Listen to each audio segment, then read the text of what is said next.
Welcome to the Maintainable Software Podcast, where we explore the art of improving existing software with seasoned practitioners who have helped organizations overcome the problems often associated with technical debt and legacy code. I'm your host, Robby Russell. On this episode, Cameron Jacoby, who is currently a senior full-stack engineer at BetterUp. Cameron joins us today from San Francisco, California, in the United States.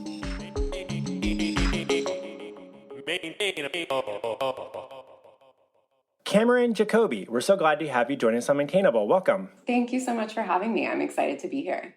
So as you reflect on your experience in the industry, what do you believe are a few common characteristics of, dare I say, well-maintained software? Oh, that's a great question to start off with. The number one thing I would say for maintainable software is that the code is easy to read and understand. So that is by far kind of my number one characteristic that I would say. And the reason behind that is I have found that the only thing you're going to know up front when writing code is that you're going to need to change it. So that's why I tend to prioritize code being really easy to read and understand over prioritizing something like maybe having the perfect object design or creating reusable objects up front, because you kind of don't really know necessarily what you're going to need in the future. And I find that my code tends to be like a lot more procedural rather than object oriented. And that's also a bit more accessible for kind of like newer, more junior engineers to contribute. So that's sort of the main thing I would say. Other than that, maintainable software, what I found in the past, tends to have good automated test coverage, prioritizes monitoring and alerting. And one point I want to make is that maintainable software, it doesn't mean zero bugs, because that's pretty much impossible. We're humans writing the code. So it's not going to be bug-free, but it's running at a pace where it has good monitoring, alerting. Engineers can work at a sustainable pace and easily make changes to the code.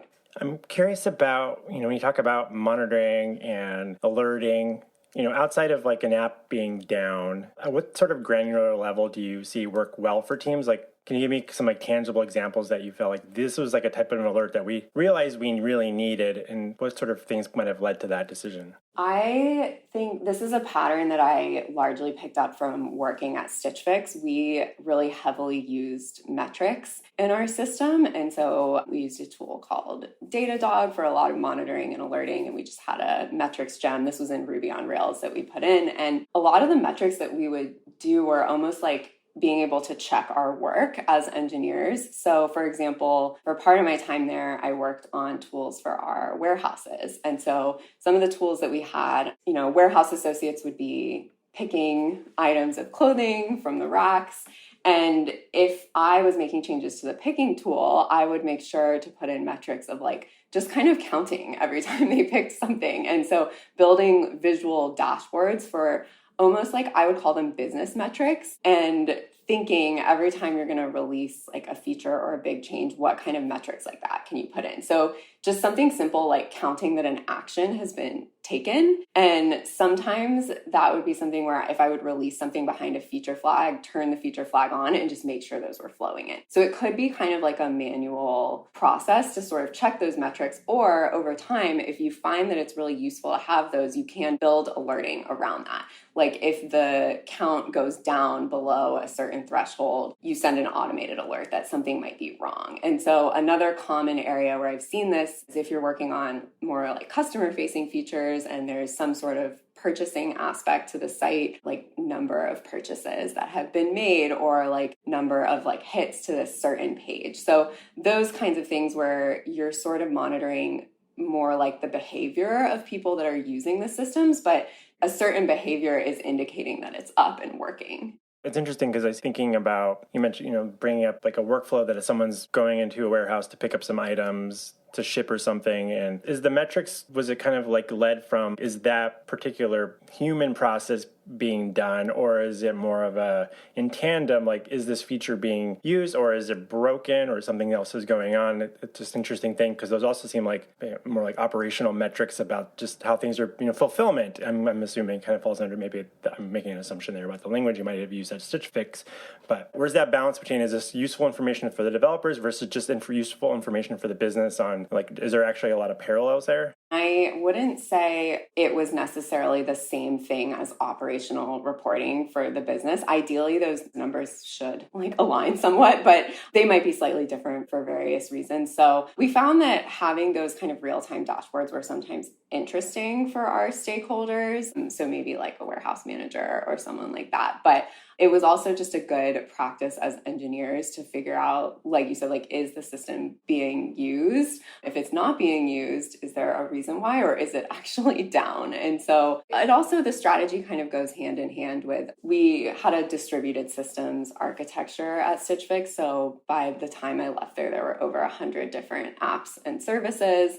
It was pretty difficult to run them locally. And we also didn't have staging environments because that was just too much of a burden to maintain double the amount of environments. And so something like this metrics approach kind of went hand in hand with how we tested in production. So we were doing a lot of feature flagging, and there wasn't a lot of running code locally or testing it in a staging environment. So this was one way to kind of turn your feature on, see some metrics flow through, make sure that it's working correctly.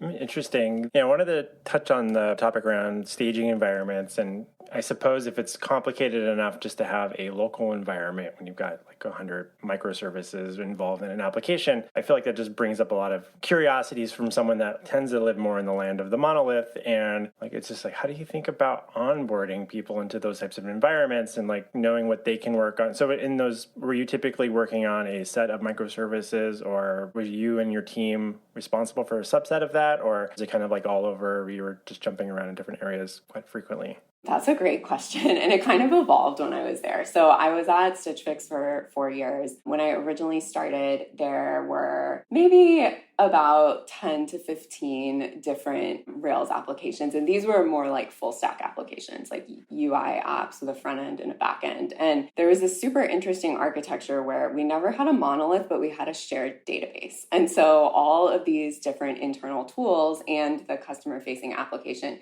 connected to a shared database, which was a way to move faster and kind of avoid having to create microservices. And you're just a smaller or medium-sized company, that can cause a lot of friction if you're trying to go towards microservices right away. But I think the fact that we had these separated Rails apps, each covering a different domain of the business and each responsible for by a different engineering team, that kind of naturally created some of the boundaries. And so then when microservices were introduced, it was sort of you were saying, a team was kind of responsible for a set of services. And that doesn't just happen overnight. It was a big transition to get there. And I think one thing that I look back on that the Stitch Fix engineering team did really well was really investing in a strong platform team to build tooling around these microservices so that it was easy to spin one up, get it in production. They were all built exactly the same way. We had a microservice generator that we could just run a command in the terminal. And so there wasn't a lot of, you didn't have to reinvent the wheel every time. And so that took a couple of times of getting the first few services up and running and then figuring out where the patterns were, automating some of that process. But I think the challenge was kind of like I was mentioning before, and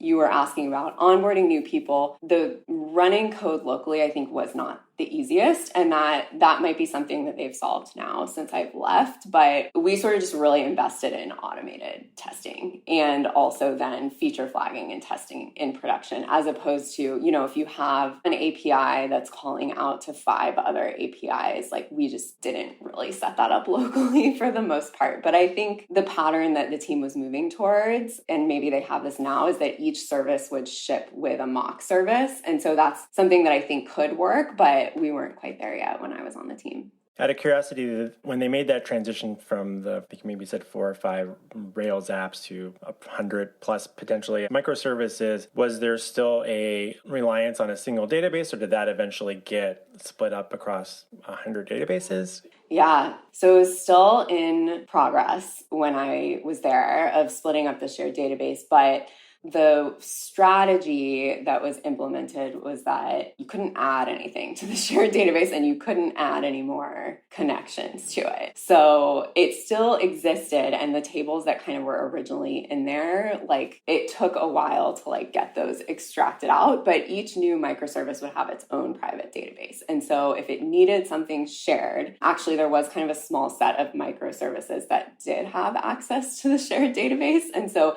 the way that that worked is that they could read from it, but they needed to then like basically cache that info in their private database. And then other microservices could connect to that other service kind of as an interface. But, you know, I think just actually getting to the point where tables can be dropped, like that takes a long time.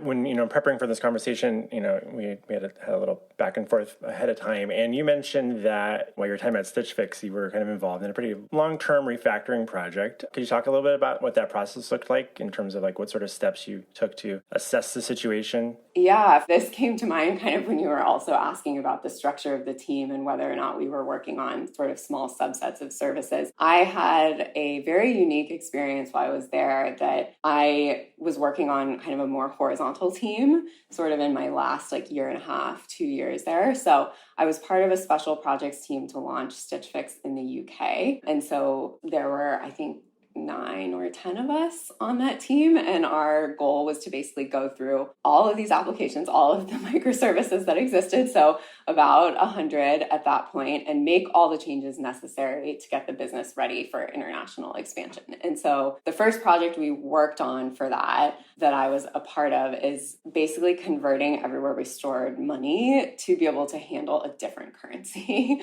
rather than US dollars. And so that was like quite a feat that we needed to accomplish. It was an e-commerce business, so there was a lot of money being stored in the system. And also being an e-commerce business, we, like bought inventory from vendors. So it's not just the selling side, like we're also capturing the purchases of our inventory. And so to answer your question of how do we go about that, I mean, the first step was really just a manual audit of where do we store money in the system. And so that would be storing it at the database level, that would be sending it in an API response, and that would be displaying it in a UI. So we looked at all 3 of those levels and just did a full audit. And we kind of went sort of like section by section. So where in the merchandising systems did this exist? And then in the warehouse systems, styling, customer experience, and then customer facing side. So we kind of had these like business domains where we could go one by one and do that audit. And then we really just like did some research of how should money be stored in a system. I think a lot of US companies that are just starting out in the US, if you had $10, you would store it in the database as like 10 as a float and then no currency symbol. And so we actually learned that we needed to first store a currency code and that we should not be storing money as floats because you can get floating point errors from rounding. And so it should be stored as integers in cents.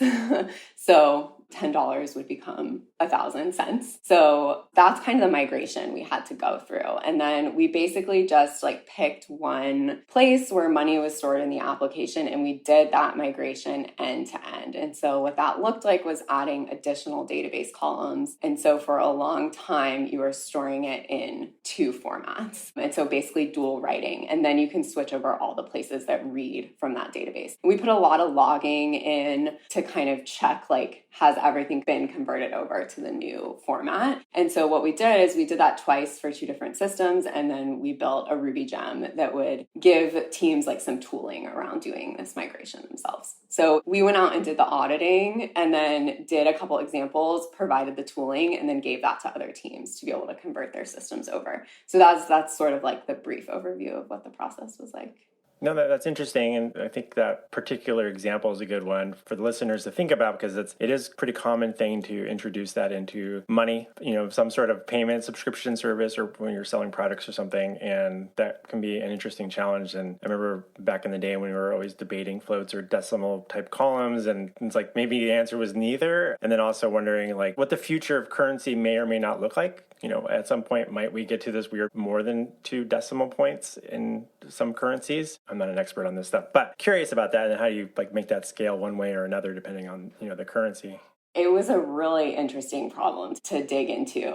And it definitely was like quite a lot of work to transition it over. But I also think we had the opinion amongst the engineering team and leadership and even the business side of things that like it wasn't necessarily a mistake that had been made at the beginning. Because again, going back to what I said earlier, like you kind of don't know what the future is going to look like and how your code should be like supporting that future. And so it wasn't this thing where we were thinking, oh, we totally did this wrong. It was more like, well, we did what we needed to do to fit the needs of the business at the time. And now that's changing. And then the other thing I'll say on that, to touch on what I said earlier, one of the things that made this kind of manual audit that we did at the beginning a lot easier was, again, like readable code and naming that made sense. And so we were able to search our code bases, you know, do a little bit of like minimal automation of just looking for fields that had the word price, like things like that. You know, it sounds very obvious, but I think it is worth calling out that just that readability, good naming, just really clear code is going to help you down the line when you might have to make a big change like the one that I'm talking about.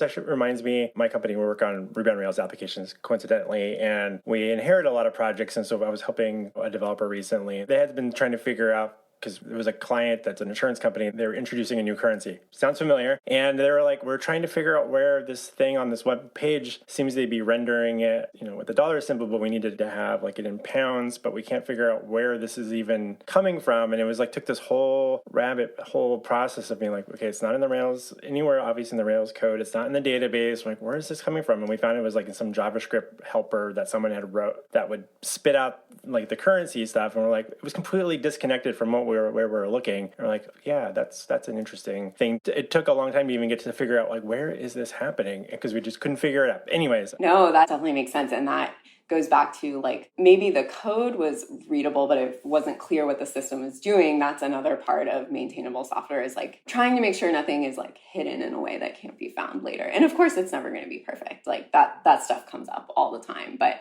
just having that mindset as you're going through and building something, like, can someone discover this later when they're going to need to make a change?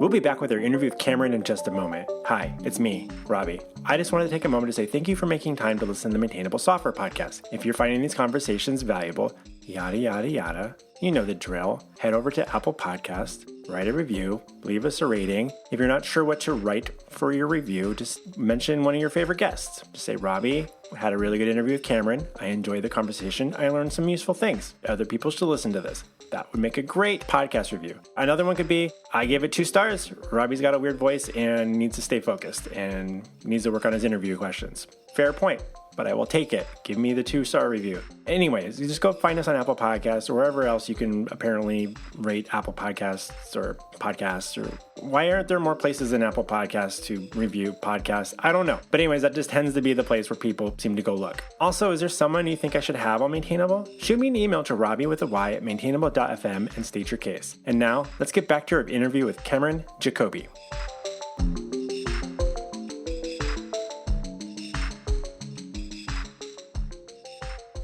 So another topic that I was looking forward to diving in with you was, in particular, you know, you talked a little bit about working across different microservices and such, but I know that you're also a big advocate for going on call. And so maybe you can talk a little bit about that. Maybe you could share with us some of the key learnings you've gathered from being an on-call person. Like maybe we'll talk about what that looks like in your, because I know a lot of developers are like, they will ask like, how on call do I need to be for this particular role? And like, maybe you can share a little bit about that.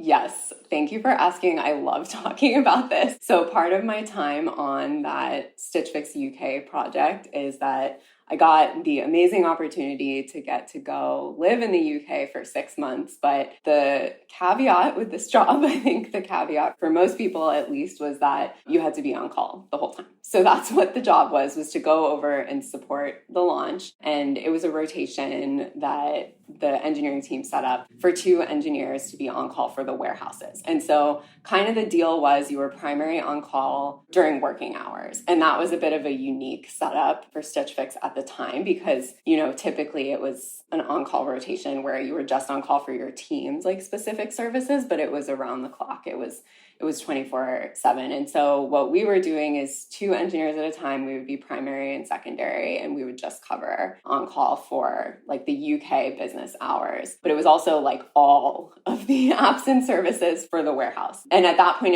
it was split up within different teams. So the regular US on call, they wouldn't cover all of the apps and services. So at that point, I had quite a bit of experience already just on various teams at Stitch Fix, doing on call for whatever team I was on.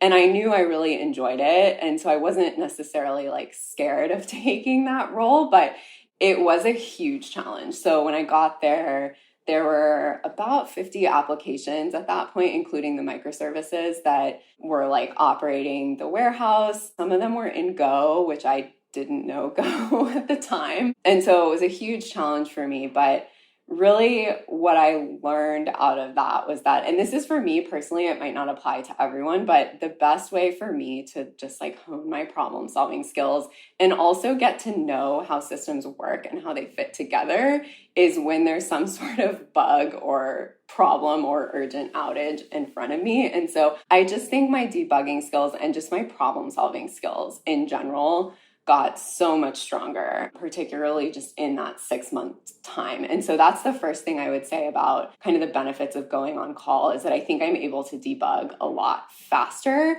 And you start to gain an intuition about like what could be wrong with this thing when you get paged or when a bug report comes in or something like that. You just start to kind of have a sense of where should I look? Like, should I look at the system metrics? Like, could it be in memory or CPU? Is it happening in web? Is it happening like in a background job worker?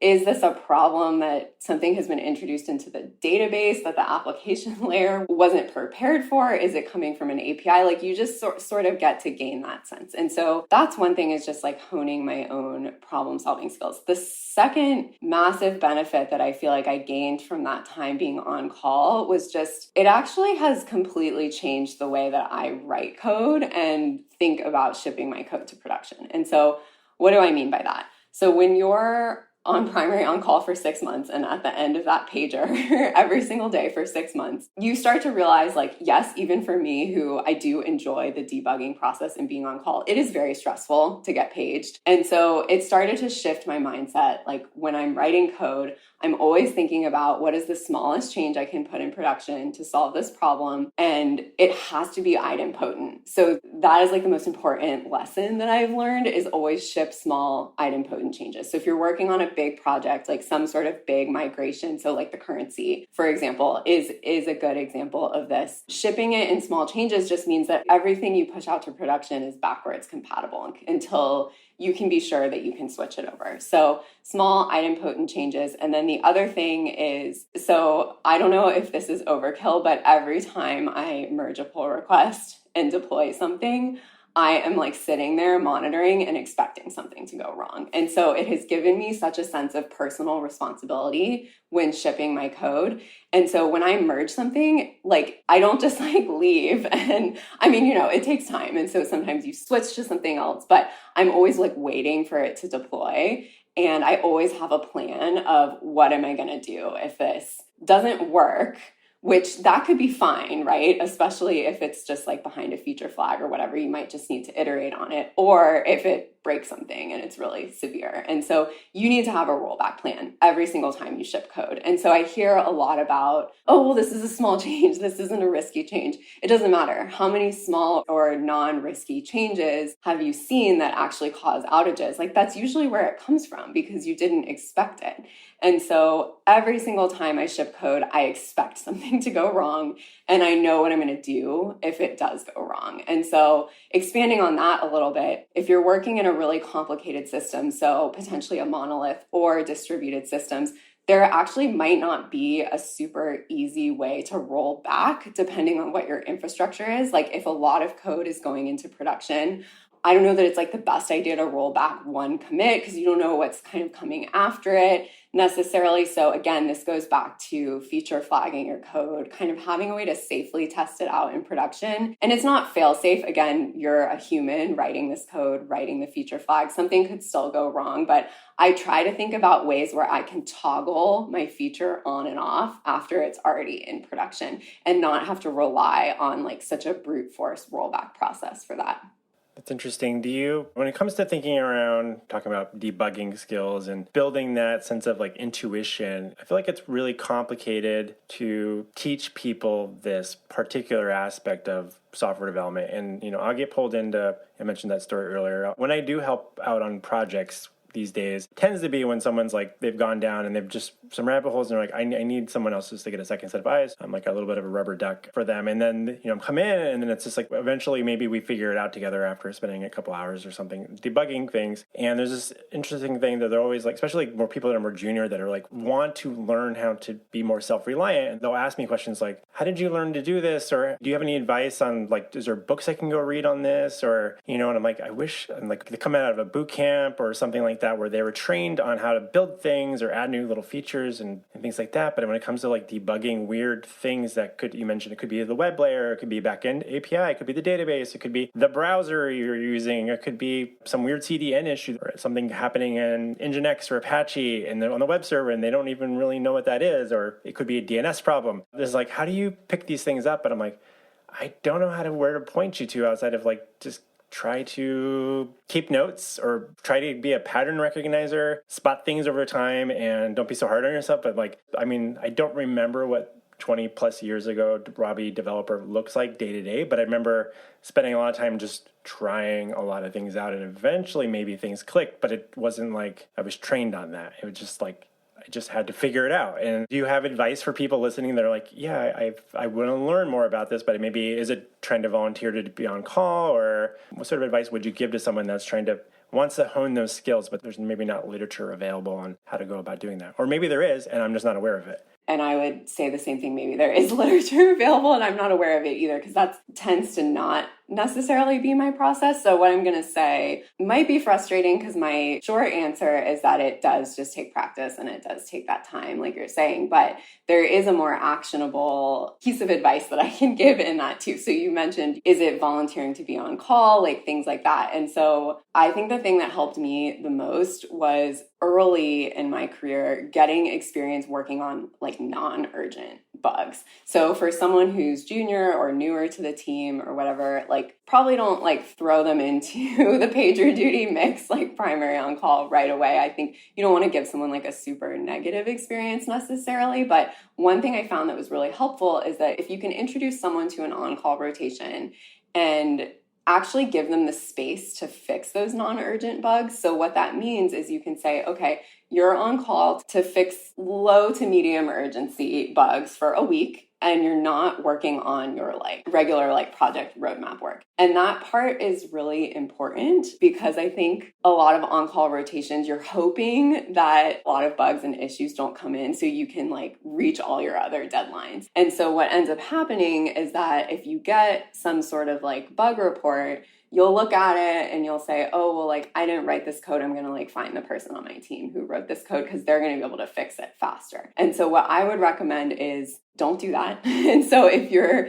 managing a team or something like that, actually put the structure in where the person who's on call can spend the time to try to investigate bugs and issues themselves. And so then if you're that person doing it and you get a bug that comes in, kind of low to medium urgency, spend about half a day trying to fix it yourself. And you can reach out to your teammates with questions, but don't just punt the bug over to someone else. Like it really is okay, especially if you're junior, spend a half a day on it. If nothing else like more urgent is breaking, this is absolutely going to help your problem solving and debugging skills. And then when you're working on your regular feature work later, you're going to be a lot faster if you kind of like put in the time to fix those things. And so that's what I would recommend. I think most teams have some sort of setup where, they can get reports through the customer experience team, or if you're working on internal tools, whoever your stakeholders are just like sending you kind of bug reports. And so try as much as you can to just get experience fixing those kinds of things. It's still going to be scary sort of the first time you're dealing with more of an outage, but that's something where you can maybe shadow someone the first time. But getting experience fixing those bugs, and it's just practice, and it does get easier over time. You mentioned thinking about that for people that are coming up and don't have a lot of exposure to working on bugs and such yet. And then you also reference like organizations that will give space to their junior developers and time, most importantly, to explore and sort these things out. Something I reflected on about myself over the years and I'm really working on is I know that I enjoy fixing problems more than I like building new things typically. So I'm more of a mender. And so sometimes I'll see conversations happening in like a Slack channel between a couple of developers and I'm just like, oh, I want to dive in, and not that I want to fix it for them, but I'm just like, I can see them going down a rabbit hole that seems maybe not the way I would approach it. But do you have any advice for people like me that like want to let people spend time, but also don't want them to then waste their time necessarily if you know fully well that like I've seen the conversation, I can tell you that it's probably over here. When do you inject yourself into that conversation, or when do you stand back and be like, just let them figure it out for a while? Because I think if I go into those conversations, like if you two, like I have a theory if you want to hear it. I don't think that anyone would ever say, I would love to hear your theory. But this is a balance of like not jumping into the conversation, basically bulldozing it away, or at least trying to help remove that problem for them and so they can get on with their happy lives. Yeah, so in terms of making sure you're giving people space for the learning opportunity, but like you mentioned, you don't want them to be spinning forever, right? And so I've thought about this, I think more like related to myself in terms of like my own threshold for like, is this taking me too long? Should I ask for help? So my answer is kind of coming at it from the other end as opposed to like observing people going down a rabbit hole, but just like me personally, sort of like if I'm in a rabbit hole, like being very honest with myself about like, am I learning from this and should I keep going, or am I just like wasting my time? And I think that's kind of why I say, going back to the advice about getting experience with bugs, that's why I kind of put that like half a day sort of, and that's not going to be like perfect for everything. That's again for maybe a more junior person who is like dedicated to fixing bugs for the week. But for myself, if I'm getting really stuck and it's been like 2 hours, I just kind of hit this point where I'm like, I need to like ask for help. And so I think to go back to your actual question, Robby, of like, what should you do? Sort of, should you jump in if you notice people going down a rabbit hole? I think about like who the person is, what level they are in their career, and do you think they would kind of benefit from like working through that themselves? And that might not be the most like actionable or satisfying advice for you, but I think if it's someone with like 15, 20 years of experience and like they just are kind of getting stuck on something, but they have these skills and they're just not like looking in the right place, I think just like help them out. But if it's someone who's just starting out, that's super valuable for them to like honestly just like spin for a couple hours and go through that process. So I think it does have a little bit to do with the experience of the person and also like just like that person's own personal learning goals. No, that makes a lot of sense. That's good advice. I think the other, just like as you were talking, I have something that think about time boxing yourself in some way and be like, okay, at this point, I'm going to reach out. One thing, like just thinking about some of my own experiences of seeing when people would raise a concern or something, they're maybe needing some help. Like, hey, can anyone have experience with this? I'm like, what I don't know necessarily often is how much time they had spent getting to the point now that they're ready to reach out to people, because they might have already spent a half day or multiple days potentially working on that. And so you don't always know the context prior to the Slack message that they posted in whatever channel that they're working in, and maybe asking people to add a little bit, hey, I've spent a couple hours on this and I'm hitting my head, I need help, versus like, I think if you just throw that little detail in there, I wonder if that would help like other people like want to help out right now, or agree they probably shouldn't spend a lot more time on that. I don't know if that's unnecessary helpful information, but it is a tricky thing to navigate, I suppose, when you don't know. Yeah. And one thing you can ask, like, I think that is always helpful to have that detail. But another way you can frame it is just sort of asking or coaching the team to sort of mention, like, what have you tried already? And then you, as someone coming into the conversation, can sort of almost like infer, has that time box been reached? Like, it won't be perfect, but I think that's a way to gauge, like, where are they at in the debugging process when they're asking for help. Hey, it's me again, Robby. Did you know that we have a new newsletter for Maintainable? That's right. If you head over to maintainable.fm, there's a link in the top navigation that says newsletter. If you subscribe to that, we'll send you emails about the new episodes, but I've also included a lot of emails into a queue, like a scheduled thing, where I will talk about past episodes, because I think this is in my 150s episodes right now. So there's a lot of great interviews and conversations I've had in, over the last 150 episodes, and I want to highlight them because I don't think everybody's listened to every single one of these episodes. So head again over to maintainable.fm, click on the newsletter button, and give us your email address, and we promise not to spam you, but it's another way I can reach out to you because not everybody's hanging out on social media these days. With that, let's get back to our interview with Cameron.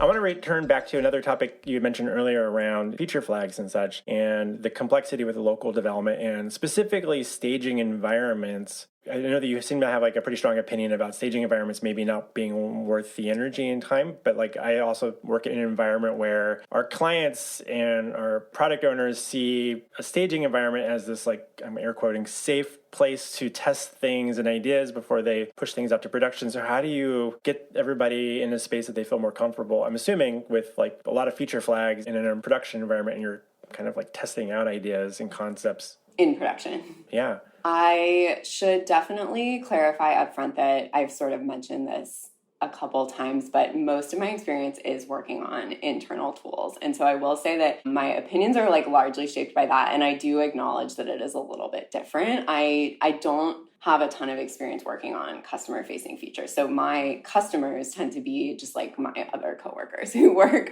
on different teams. And so there is inherently just like a little bit more comfort with that because they're more willing to just sort of take like a URL with another parameter in it and sort of see like a new feature behind a feature flag that way. And I do think it probably is like a little bit more sensitive when you're working on something for, your actual customers or clients of the application. So I'll say that up front, but then I think, the way it happened at Stitch Fix was just, it was like a combination of different factors. So again, just like moving to the more distributed architecture and not being able to maintain double the amount of systems. And then, so staging environments, they typically cannot have parity with production in terms of the data. So there can be, all your like customers' data is in the production database. Like you can't really make a copy of that and put it into staging. I think like there probably are safe ways to do that, but generally it's best to like limit sort of where that information lives. And so just different factors like that kind of making it difficult to maintain. And then the other thing is making sure API keys are not being shared between staging and production. So all of these factors kind of came together. And I think there was a bit of the realization of like, well, staging is not production. So we're spending all this time maintaining it. It doesn't have the same data. Like the external API connections are always broken because like we're using different sets of keys that people forget about.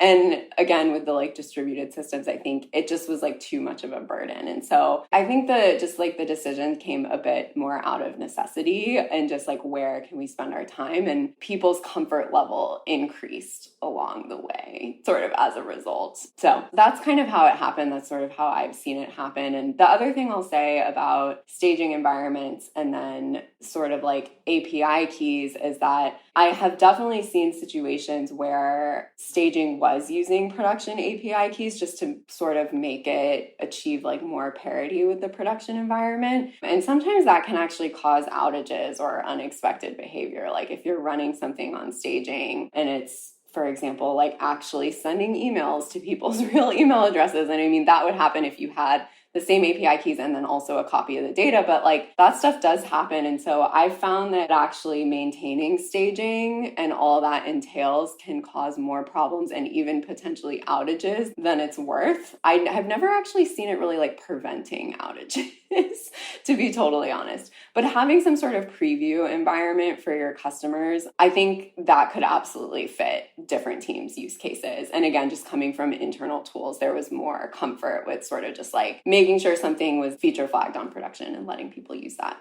No, I think the context there around that being more of internal facing tools for your organization, that definitely changes things. I can understand why it might feel a lot more comfortable in there to do that. And then when you're shipping things out into the public and you're like the nervousness around all that. But you make a good point that it's not like staging is production. And so there's things that happen in production that you can't reproduce locally or in staging. And sometimes you need to figure out the problem in a production like environment or in production. And it's an interesting challenge for sure. And it kind of reminds me there's one specific type of change that I have not actually quite figured out like a great way to test it either in production or another environment. And, I'd be curious to know if any listeners have good solutions for this, but particularly in Rails applications dependency updates. And I'm sure that applies in a lot of different tech stacks as well. But that's one thing where I can't say that I really have a solution of like testing that safely in production.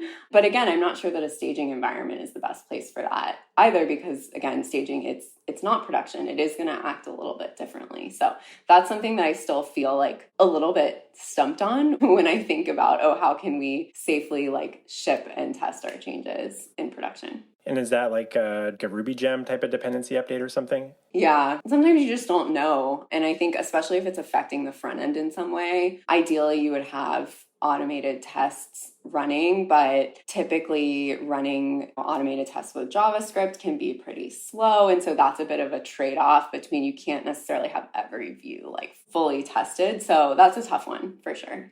I think that's another thing to consider, though, when you're pushing the updates out and when things might go wrong, building up that intuition is like, did a gem get updated? And is there now weird compatibility, but our tests didn't cover it? If like the build passed, great, we should feel comfortable, but then something breaks and you're like, what changed? And you're like, it was like a minor version of a gem updated. It can't be that, can it be? Sometimes that can be really difficult to debug as well. Some good thoughts there for folks. So I have a couple kind of quick last questions for you. And one of them, thinking around, we didn't get to talk a lot about technical debt necessarily, just like evolving and refactoring decisions that the team had made in the past on projects, like using the conversation around currency and stuff. But for people that are listening, that are working on a team, and maybe they've accumulated some of these decisions, but they've not figured out a good strategy or been able to prioritize improving the situation, and maybe they've asked for time, but I've heard not right now, maybe a few too many times, and they're kind of thinking, well, should I stop asking, about these things? What advice could you offer them to help make some change today, rather than saying, maybe I should go look for another job where the grass is greener over there, and maybe they're going to prioritize these types of things? What kind of advice could you offer them? Again, this answer just comes from my experience, so other people might have different perspectives, but what I've seen is it is pretty difficult to get technical debt prioritized just for the sake of getting rid of technical debt. So you have to tie it back to a business metric, I think, if you want to get buy-in. And so one thing I've seen that slows down a lot of teams would be like flaky tests in your build. And so that's something where you can say like, we're losing this many hours a week waiting for these things to deploy, or just like dealing with rerunning our builds, or just, and it doesn't have to be perfect, but that's one way to quantify it, is just sort of saying like, we're this much slower because of these, we need to take like half a sprint and like have like 2 people just like work on these things. And so something like that, where it's like, it's not like a massive investment. Like if you think you can make progress, like if you prioritize it kind of in one sprint and you sort of make that case, I think that's good. The other thing I would say is like, if things are breaking all the time because of lack of tests, so kind of like a different issue, that is, I think, a harder sell to sort of go to the business and say, we need to like take a few weeks and just like write all these tests. And so again, just in my experience, what I've learned is that has to be a little bit more of just like a mindset shift for the team. And so you need to build that into your estimates. Just need to be adding new test coverage along the way. And so that's a tougher one, I think, to say like, we need to address this tech debt with like dedicated time. And then if you're talking about tech debt, like more of like a monolith or like the shared database that I was mentioning, and there's something really large that needs to happen, like splitting it up into microservices, that's a much bigger initiative that definitely the business needs like buy-in on. And again, that's something that it does have to be tied to some sort of like business outcome. And usually I think, again, going back to the example of like flaky tests, you could probably say like we're moving this much slower because it's difficult to work with this thing. But then the important thing with that is that if you can get the buy-in, you need to work incrementally so that all other work is not halted. You can't have every engineer then just, okay, we're just migrating everything to microservices. Maybe have one team make one microservice and everyone else just kind of continues their work. So it's a balance for sure. I don't think it's realistic to have like a ton of dedicated time and space to address tech debt. And so going back to some of the things that I was saying at the beginning, one thing you can do as an individual that's, I think, very empowering in solving this problem, well, there's actually two things. So every time you're working on something, just make sure it's fully tested. And if there were holes in existing tests, add a couple more that you think you would feel confident about for your future. And then the second thing is just make sure that your code is self-documenting and really readable. And if you're doing those two things, like every time you're working, over time, I do believe that it will improve your code base rather than having everyone have to come to a halt and like clean everything up all at once. That's a lot of really good advice there, and got me thinking a little bit around how it's complicated to debug, to build up this intuition for debugging things. It's also really difficult, I think, for people to think about how do you start introducing, say, automated tests in an environment or a team culture where that hasn't been prioritized in the past. And if you're a junior or mid-level person, you may not have a lot of exposure to that outside of maybe if the stuff already existed, but to be the person that starts making the changes to introduce these things. There's also maybe a gap in, I'm assuming, in literature on like, how do you start improving this situation, the test coverage situation? Because like, I've never seen an example where someone said, why did you spend the time to write tests for this? Like, I've never seen that be a problem. And I don't think a product manager somewhere is saying like, please don't write tests. They want you to test the code. They want you to know it works. That's part of the job. One way, whether you're manually testing it or, producing automated tests for that. So it's this interesting thing where when you come back later on to try to ask for time to do this, like, well, we haven't been doing this. And it becomes this like interesting, it's more like a team culture problem where it's like, it's your responsibility to do this if you think it's important, I suppose. But again, it's just one of those things. If you're someone on the team that does know how to do these things and you're not doing it because of your team, like just start, hopefully, I think you're advocating, just start doing it. But if you don't have these skills, find someone that can help you start figuring that out maybe. Yeah, it is the shift for sure. And I think it just kind of reminds me of like when I first joined Stitch Fix, I was really junior and there's very strong testing culture there from the beginning. And the app that I was working in had a lot of these capybara feature tests. And those can be like pretty intimidating and hard to work with for a junior person. And I had written like some basic unit tests with RSpec before that, but I had never really worked with capybara. And I just remember like spending hours like trying to get these tests to pass that I was writing, but it can be kind of finicky with the browser and everything. And so there was a huge learning curve for me. And I think I definitely was like in the trap in the beginning of, oh, like my work is done, but I just have to write tests. Like, no, you're not done if you haven't written the tests. And over time, I think I got more experience personally. And I also learned that unit tests are a lot cheaper just in terms of like they're a lot quicker to run, they're quicker to write. And so my process personally, which I think is useful to share with others, is that every single like edge case that could happen is tested in unit tests. And so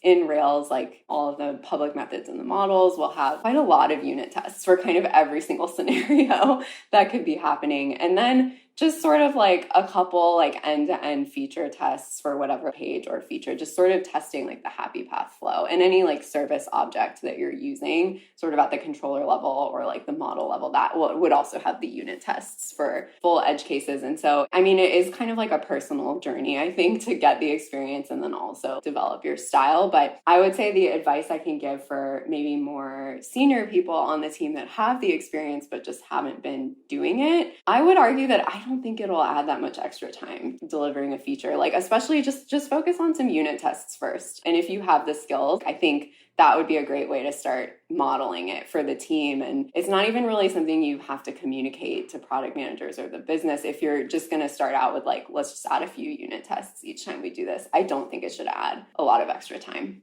Some good advice for folks. So a couple of quick last questions for you, Cameron. Where can listeners, I know you're not big on social media or blogging, so where can listeners best follow your thoughts and ruminations on software development online? Yeah, thanks for asking. Like you mentioned, I'm not very social on the internet. I find that social media tends to be a little exhausting, but I do love to chat more about these topics and also just connect with people. So feel free to email me at cameron.jacoby@gmail.com. I also have a website, cameronjacoby.com. I don't post a ton on there, but it does have links to some past conference talks that I've given. Oh, excellent. I'll definitely include links to that in the show notes for everybody and your email address for those that want to reach out. And it's been such a delight having you join us on Maintainable, Cameron. Thank you so much for stopping by to talk shop. Thank you again for having me.